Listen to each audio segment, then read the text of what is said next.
I would want this person to be the person that I'm with in the end. But I'm also not completely attached to that idea. Obviously, this is on and off. So we disconnected and he had a child. So it's not, what is it for me to say that would be the reason that, oh, he's not my soulmate? If you had to sum up your relationship in one word, what would it be? Crazy. Does crazy feel like a familiar pattern to you? Yeah. I'm crazy. My family's crazy. My upbringing was crazy. When you think about that healed version of yourself, does the word crazy get included in that? Lovers and friends. I'ma take you on a trip, baby. I don't pretend. I said, lovers and friends. I'ma hold you down to the end. I said.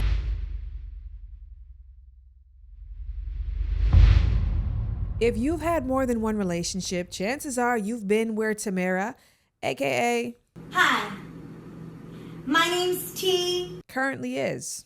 Stuck in limbo between should I give up or should I dig into this relationship? So I workshopped that question with her, and you get to hear it. And I mean all of it on this episode of Lovers and Friends. I'ma take you on a trip, baby. I don't pretend. I said, lovers and friends. I'ma hold you down to the end. I said, Hi, how are you? That's how my aunt always used to say hi. My name is Shan. I'm a certified intimacy educator who's been working in media to start necessary conversations about sex, love, and relationships for 15 plus years. Now, I'm not a therapist, but today I engaged in a therapeutic exercise with our guest, Tamara, who again, you might know as T, a singer, podcaster, comedian, and content creator best known for her work on Wild 'N Out and her wild viral videos. Thanks, Dad. I'm gonna cook.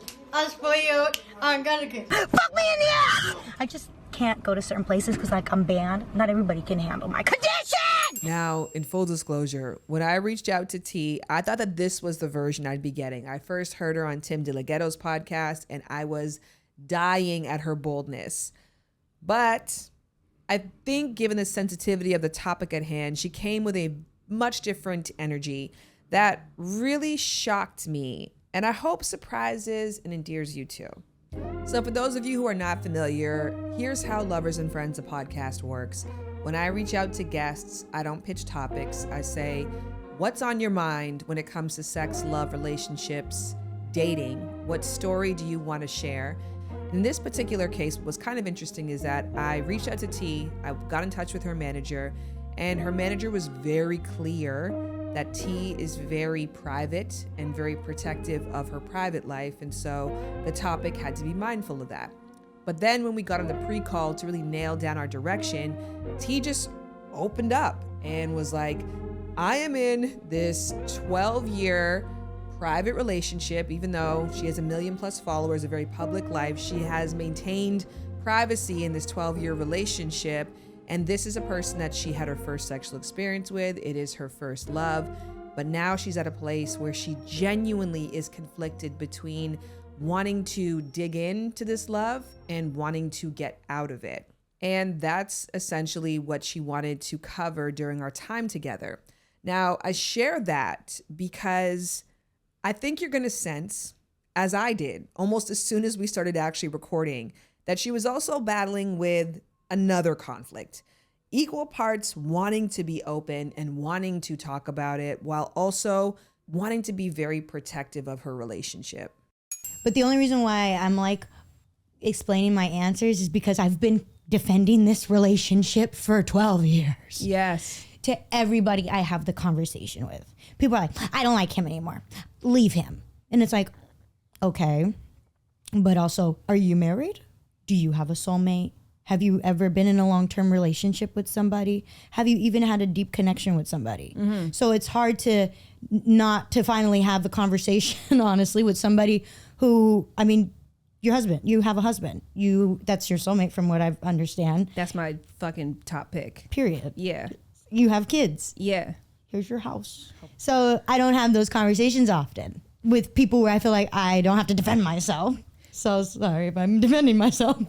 And you're going to hear a lot of these conflicting emotions all throughout this discussion. So that to me doubles us down on our mission. And to be clear, our mission is to keep these opposite truths in mind at all times without judgment in order to hear, not project where she's at so we can help her assess where she wants to go with things. Also, let's note that T has volunteered herself to be used as an example of what this Should I stay or should I go? exercise I strung together could look like and sound like.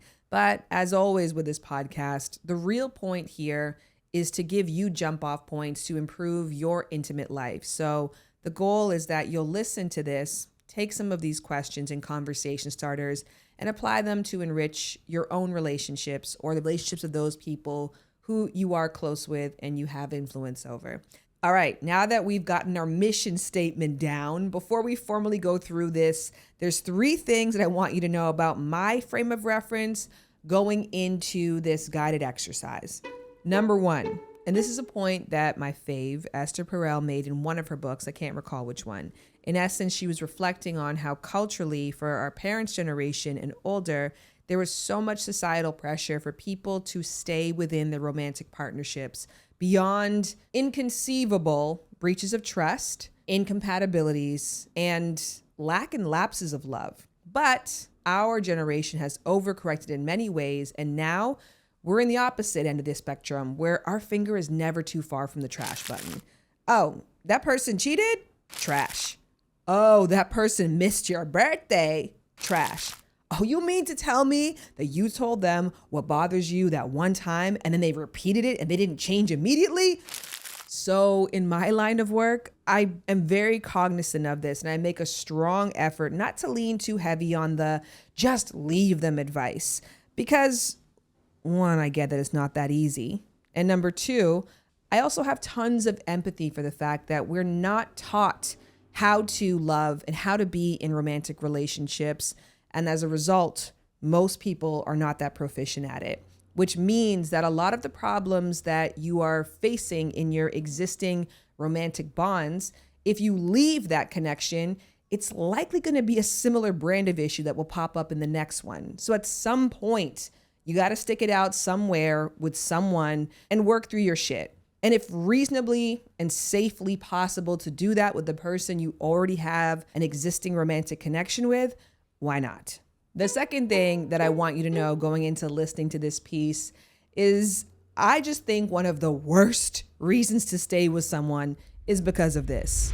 With him, I feel like he's my soulmate. When we talk about it, I ask him, why is that?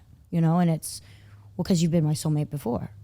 And we've been soulmates over and over again, I just think one of the worst ways to describe a romantic addiction is through terms like soulmate and twin flame that essentially explain our unreasonable attachment to things like it's cosmically destined or written in the stars. You can still find value in that instant connection, but it's not a justification for the lack of connectivity with your genuine higher purpose and higher self that you feel. And that's also another point I want to make when people say, we've met in a past life.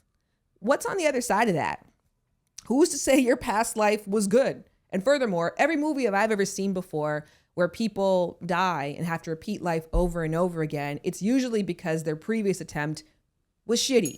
But to get what his heart wants most means living this day over again, till he gets it right. And lastly, in my conversation with T, the word try came up a lot. He's trying, and every time there's like something new, but it's like, oh my gosh. Like, So he's trying to try.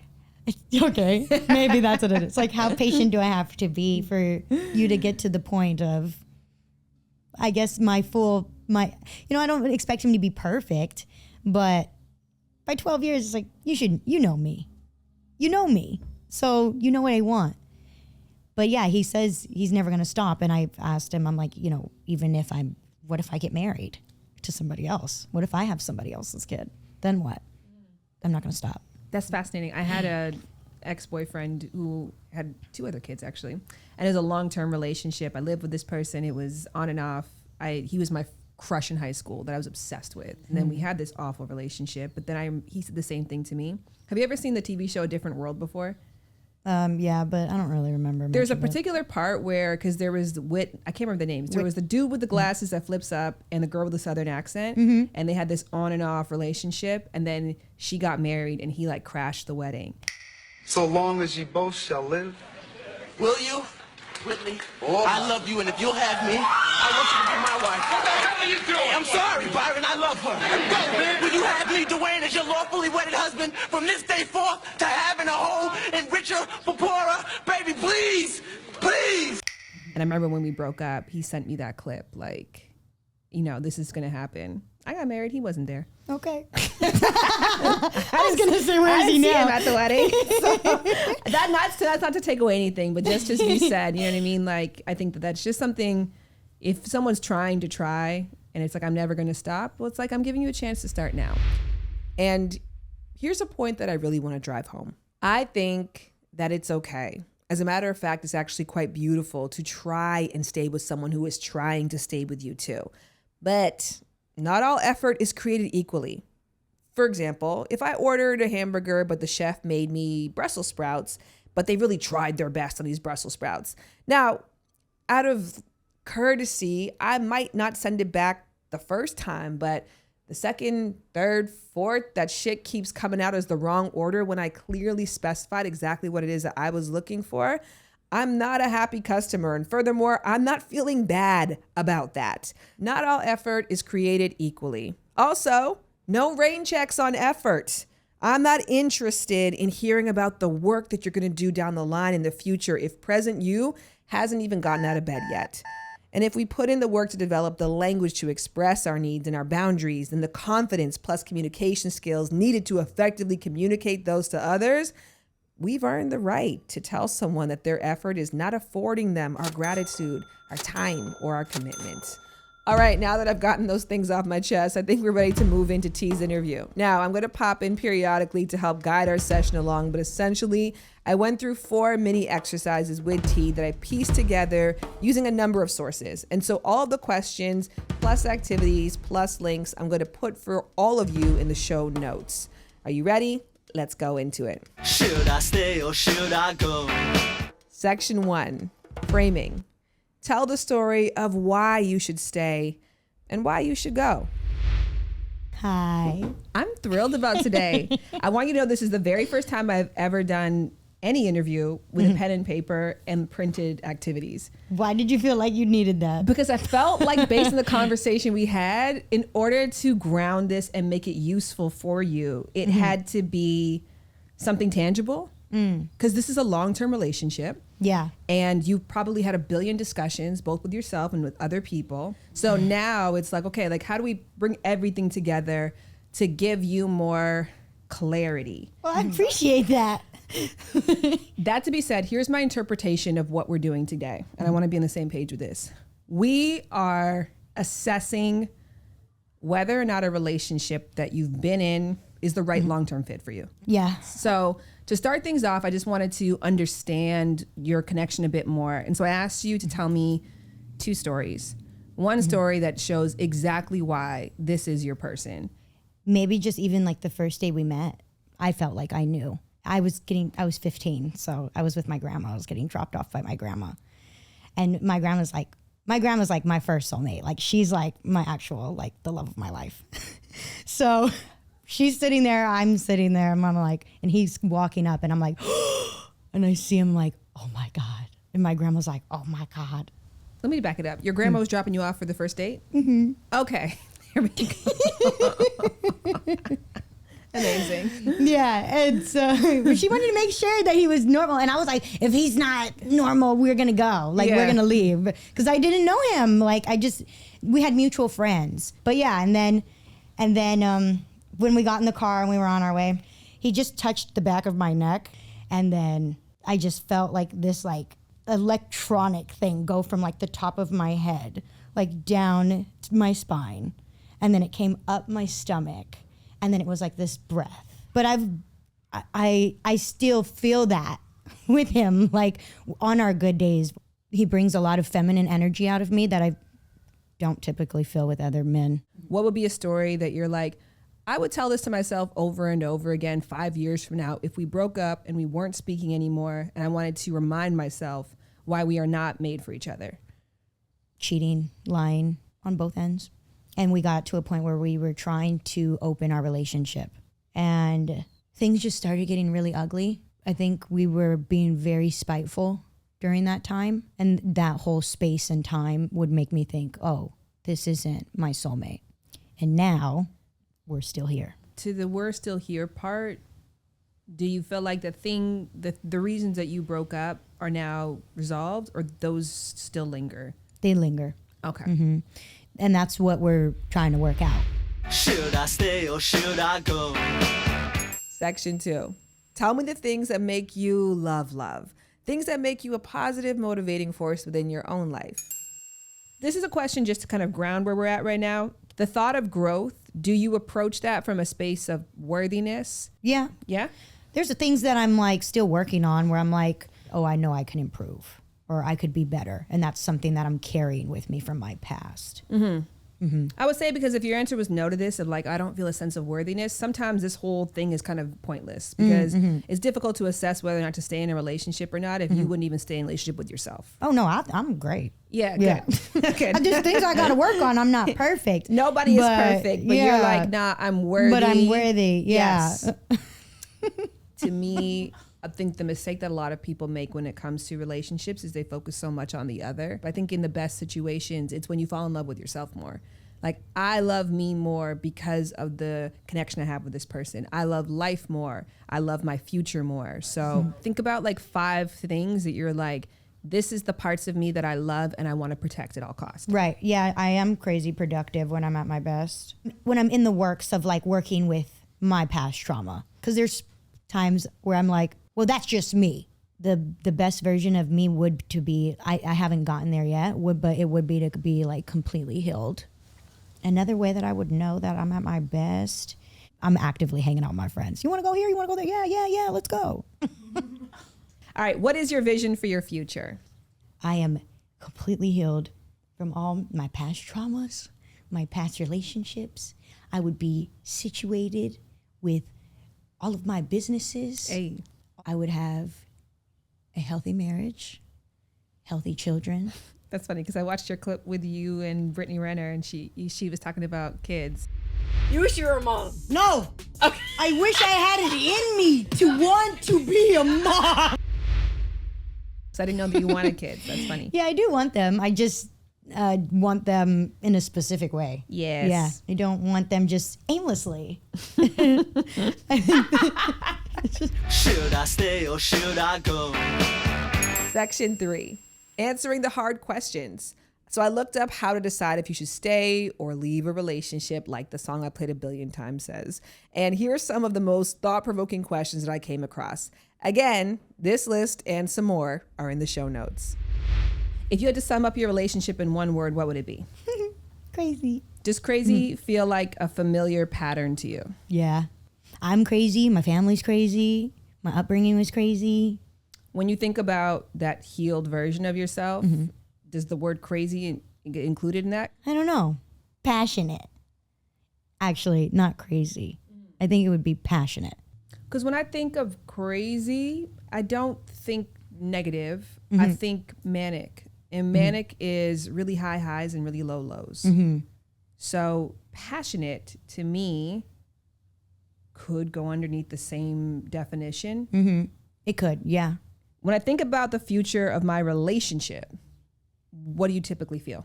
I have a sense of hope. I'm like, oh, I hope we work it out. I hope we could get it together. I hope we could just be on the same page.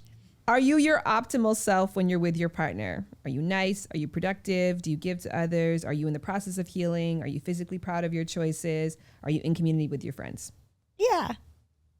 When we're together, though, I'm also like I said, I'm very feminine. So with him, I kind of like how I'm like very like woohoo by myself. When I'm with him, sometimes I'm not so much like that. Not the Mario woohoo. I'm sorry. All right, this is a quick question. Do you feel appreciated by your partner? Sometimes. But I feel like everybody has that, right? Sometimes you start really feeling unappreciated sometimes. Do you feel appreciated by your friend here? Well, yeah, but she hasn't been with me for 12 years. Do you feel appreciated by your grandma? Yeah. There's just some people you can answer yes or no to. So sometimes leaning on no or sometimes leaning on yes? More times, no. Simple question. Have you tried hard enough in this relationship? Oh, yeah. I've probably tried too hard. That's the fastest thing that you've answered so far. I know. You said it was a simple question. But I guess when we take into consideration the fact that he's inviting you to be more of the version of yourself that you love and you're not bringing that to the table, is that an example of a way that you're not trying hard? Or Wait, what do you mean? Because you were talking about like my optimal self is when I'm a little bit more woohoo, but with him, I'm not like that. But he's told you could be. Right. So is that an example of a space that like you're not putting in the effort to meet the relationship where it could potentially be? Well, after you said that, I was like, actually like, yeah, because it would help me with my communication if I was more woohoo, like how I want to be. Because if I just got more comfortable, I could communicate better. And so I'm still learning how to do that. Do you need his help, or that's something that you can do on your own? It's something I can do on my own. Okay, well, I guess you could try harder then. Yeah, I just There have you to go. open up my throat chakra a little bit. How will my life change without this person? Without him, I'll be so sad. Like, we don't even have to be in a relationship. He has to be in my life. I meant like I'd lose some friends. I'd be in a different financial position. I'd not have a car anymore. Oh, hell no. Everything I do by my own. No, my life wouldn't change. But that's because I'm very like independent. In regards to this relationship, because it's been 12 years, if you were to give yourself a note 10 years ago to give you advice on this relationship, what would you write? Just go. But I'm also like, is that realistic for myself? Because I could read that and be like, girl, I'm not going nowhere. I don't care what this letter says. I love that man. I think I know the answer to this question. If this is all there is, will it be enough? You knew the answer to the question? You knew it was no? Yes. Oh, yeah, no. Even though it's better than it's been in a while. Yeah. Yeah, like he'll have a whole different answer. He's happy where we're at. He's like, we're in such a good space. And I'm just like, get to the point. What are we doing at this point? You know, I'm just kind of just done. Like I told you, I'm just tired, you know, of just stupid stuff. And yeah, I could communicate better, but there's a lot of things that, you know, I just kind of need him to catch up to me now, almost. Yeah, to be honest. The roles have flipped from day one. Do you ever wish that you were in a relationship with someone else? I don't know who it would be, but sometimes I wonder if like there is another person, but then no, because I want it to be him. I wish, you know what we talk about? I wish I met him now. Not at 15. I wish I met him now because it might be different. People think about things in like to-do lists often, like, oh, I want to get married, I want to have kids, I want to this. So if we think about you right now in a relationship that is enough right now, what's the to feel list? What do you want to feel? I want to feel loved and appreciated. I want to feel valued. I want to feel like a queen all the time. I want to feel comfortable and secure. Yeah. It's a good list. I think if you took this list at bare minimum, if nothing else, this at the end of today, and then wrote out action points underneath each one, like what is it, loved and appreciated? What would he have to do? The 3 things that he could do today to like satisfy that. Maybe see if that could be a starting point. Because I think it's nice that you have a partner who's like, I'll never stop trying, but I feel like you deserve to be with somebody who's trying the way that you specifically need. Should I stay or should I go? Section 4. I'm leaving you because I'm staying with you because. I found a research article about an experiment conducted in 2017 called Wanting to Stay and Wanting to Go, unpacking the content and structure of relationship stay-leave decision processes. And in this article, they had people respond to prompts based on common reasons people stay in relationships. So in this lightning round, I asked T if she's staying with her on and off again lover for a number of different reasons. And then she responded one of 2 ways. 1, yes, this is why I'd stay. Or 2, no, this is not a reason why I would stay, to each of the prompts. So let's get started. Would you say that you're staying with the person that you're in love with because of the emotional intimacy? Because you feel close with this person, you have a great connection, you share an attachment, a bond, a friendship. Yes. You have emotional investment. You don't want to lose out on all that you've already put in. Oh, yeah. You guys have obligations to each other's family. Like, No. you love their personality. Yeah. Tell me about that week. Yeah. Okay. Enjoyment. You got a lot of fun together. We're just in a funky space right now. So we've had fun. I want to have more fun. I want to have my kind of fun now, the adult version of me now. You know? Mm-hmm. We're spending so much time trying to work it out, trying to figure it out. It's not really that fun. So do I put an X or a check mark beside enjoyment? That's not why I'm staying. No, that's not why I'm staying. Because it's not fun right now. Emotional security. This is the person that you go to feel safe. Like how you think of your grandma. Yes. Physical intimacy. The sex is bomb. The cuddling is bomb. The touching is bomb. The electricity is there. Why is everything got to be bomb with you? You're like, Great. It's bomb. Sorry. It's bomb. It's bomb. Because I'm a fucking old millennial. That's why. Yes, it's bomb. Obviously, right? 12 years. It better be. I mean, actually, that's one of the first things to go when it gets rocky with people. Really? It's never been rocky. It gets better over time. Financial benefits. No, that's not why I'm staying. Compatibility. You have the same interests, same hobbies. We only have one similar, we only have like a couple of similar interests. Maybe not even one, just a couple. So that's not the reason why I'm staying, no. You're concerned for him. Yep. Optimism. What does that exactly mean? Hope? Oh, yeah. Validation. He makes you feel good about yourself. He makes you feel worthy. That's not why I'm staying. Dependence. I'm dependent on him? Mm-hmm. Yeah. In a sense. Comparison of alternatives. What does that mean? Means like I'm in this relationship because I've seen what else is out there and this is probably the best that I'm going to get. Yeah. We're together for social connections. Like we've got similar friends. No. Absolutely not. For comfort. Yeah. Reluctance to change. No, I like change. Long-term orientation. Like, for example, I see him as being a good dad. Yeah. Self-improvement. Yeah. Social pressure. Friends and family are telling you guys to stay together. Yeah, right. It's like the opposite. Everyone's like, what the hell are you guys still doing? So there's no social pressure. Yeah, no. Should I stay or should I go?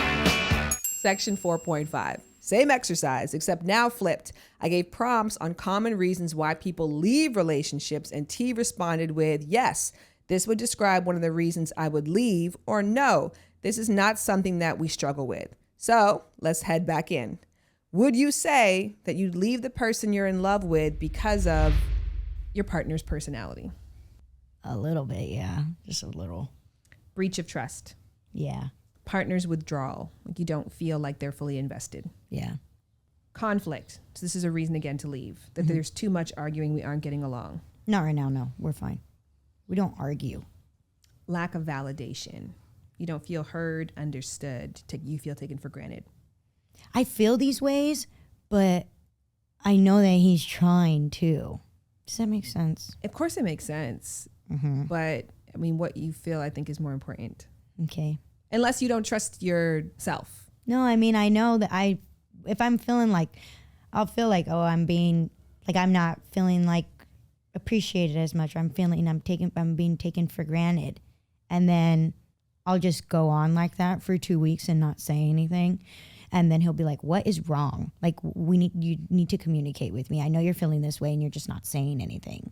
And I keep like going on that. I'm like, okay, he's trying. But then I'm like, but I'm not, I don't feel valued. I would leave for that. Okay. Right? All right. Lack of financial benefits. I mean, yeah, I could be with somebody who's got more money. I could. So I could leave for that. Lack of enjoyment. Yeah, I mean, yeah. Problems with long-term prospects. One person wants kids, the other doesn't. One person, like, again, when we go back to that future that you have, I know you're like, if he could be my person, he'd be the perfect person. Mm-hmm. The question is, does he want that future that you want? He does, but it's taking him too long to get there. So, yeah. Inequity. You would leave because you feel the relationship is one-sided or unbalanced. No, it's not one-sided. Your partner is too demanding on you. No, not as much anymore. It's probably the other way around now. Is this person hindering your self-improvement? No. Last one, I think it's actually the perfect last one. A reason I would leave this relationship is because it has violated my expectations. Yeah. All right, welcome back. That is the conclusion of our Should I stay or should I go? exercise. And if after all of this you're feeling a little unresolved, that's perfect. Because the goal was not to make like a game show and pressure her to process and produce a result on the spot.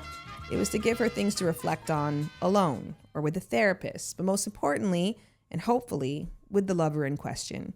So, good luck to T. And we'll see all of you next time on Lovers and friends. Lovers and friends. Oh, come on. You know I wasn't about to end the episode there, even though in theory we really should. But again, T has graciously volunteered herself as an example case study for us to utilize. And so I want us to take it a step further and assess. And again, this assessment is not a judgment, nor is it a recommendation. It is just a reflection back on what we heard and what we would do if in her shoes, while acknowledging we're not in her shoes or in her partner's shoes, and we're still missing so much context. And the next decision is hers to make. And hopefully what we're about to share gives a little bit more coloring. And if not, stop listening right now, T, because you don't need to hear all this. I think that what you needed to gain is what you got. But for everyone else, I thought it could be valuable and interesting to hear some reflections back from the community, wisdom from the crowd. So in regards to T's scenario, here's what some of you said. I honestly think that she's not happy. She's just holding on to history. I feel they talk about their partner with a softness, even though they're tired and fed up. It's such a bond that just isn't ready to be broken or lost. And even though they're wanting more and expecting more, they're receiving just enough. And just enough will keep you when you really want it to work. And it could be very difficult to leave the person who knows you that well, who's watched you grow into and out of those habits and into the new woman that she is now. My instincts are telling me that this person is going to stay, but that they're not going to stay for long. The fact that this other person wants to continue trying are reasons to stay. I think she will stay, given that shared history. They should definitely either take it to the next level, live together, or part their ways. It just sounds like this relationship has fulfilled its purpose in this person's life, and it's time to go and be able to discover themselves more and be the best version of themselves that they want to be. When you asked her to write a letter to her younger self telling her what to do, and she told her younger self to leave, to me that is her subconscious giving herself permission to leave. I would ask if this relationship brings any kind of nostalgia because of how she met him. So that makes me question if she connects this relationship with the love that she feels for her grandmother. After listening to this, it sounds to me that this person is going to stay. However, I most definitely think she should go. 12 years is a long time to be unhappy, but 12 and a half years is much worse. I would much rather be alone than lonely in a relationship with someone else. So I do hope that she chooses herself. And sounds like she knows that she should have a breaking point, but she hasn't hit her breaking point yet. They're holding on to this relationship more so because of the fear of there not being anything else out there for them. And they need to work on their own trauma and heal from their past relationships, as they mentioned. She's happy. She's annoyed. She understands the reasons why she should leave, but she lights up when she talks about her partner. And lastly, here's what I shared with T at the end of our conversation together. as I'm listening to you, if I'm listening as a friend, if you came to me and you provided what you provided today and I looked this over, I would say you clearly want to give this one more try. Right. Is that fair? Yeah. I'm on my last try, but I've been saying that for 12 years, so who knows? I feel like that's the one thing that you know. I think you know, I mean, obviously there's something about that, but when you're so exhausted and you just can't anymore, you're just going to know. Mm-hmm. And I feel like you still know that there's something that you could do differently. Yeah. So the only thing that I think that we've identified here, which I think is really beautiful, because you're very clear on what you want, but what it sounds like to me is possible is that you don't share this version of yourself with him. Mm-hmm. Maybe not. Yeah, maybe not in the right way. Yeah. But this isn't groundbreaking, like, for him. So. What's this? Like everything that we discussed. I just don't know if he believes me. Because I've been here for so long. Mm-hmm. So I don't know if he really, thinks I'm ever going to leave him alone either. But I think if you change the goal to, like, this is what it takes to keep me, but instead, like, this is what it would take for me to actually be happy Mm-hmm. in this relationship and for me to be aligned with the version of my best self. Because, yeah, I've proven that no matter what you do, I'm loyal and I might stand by you. But as somebody who loves me, I'm telling you the way that you've been doing this thus far is actually stopping me from being the best version of myself. Right. So I'm asking you to do this not from like a standpoint of selfish, but like, because I want you to want what's best for me. Mm-hmm. And it's really in your control to make some changes within yourself and how you treat me in order for me to get that. So I just think from that standpoint, maybe he might see it differently. Right. And I love what you said. I think that's actually a beautiful thing to share of like, when your immediate reaction of like when this person is not in my life. And there's a pro and con with that, because the fact that you guys don't have mutual friends, mutual property, a mutual dog, like you actually are for a 12-year relationship, you're very lowly invested in each other. Mm-hmm. There's positives with that because it's like, wow, despite the fact that we don't have these heavy investments, I still want to be with you. Also, there's a question of like, why is there so little overlap in our life if we eventually want to be complete life partners? Right.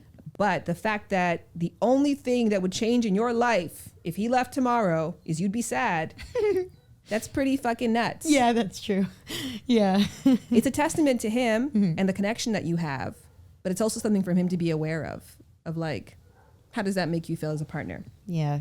So I feel like you take this to feel list, you put some actionable points underneath each one, like concrete things. And I mean like really specific. To feel appreciated, I want to wake up every day to a good morning text. Like, even I know it sometimes feels tacky to put things really clearly like that to people. Yeah. But it's helpful if being vague, if being expectant, if holding grudges hasn't worked for 12 years, just try to be prescriptive. Right. If you put a couple action points to each thing, and then if he told you that he wants to try and he's going to try forever, it's like, well, don't wait till forever. Start today. Yeah.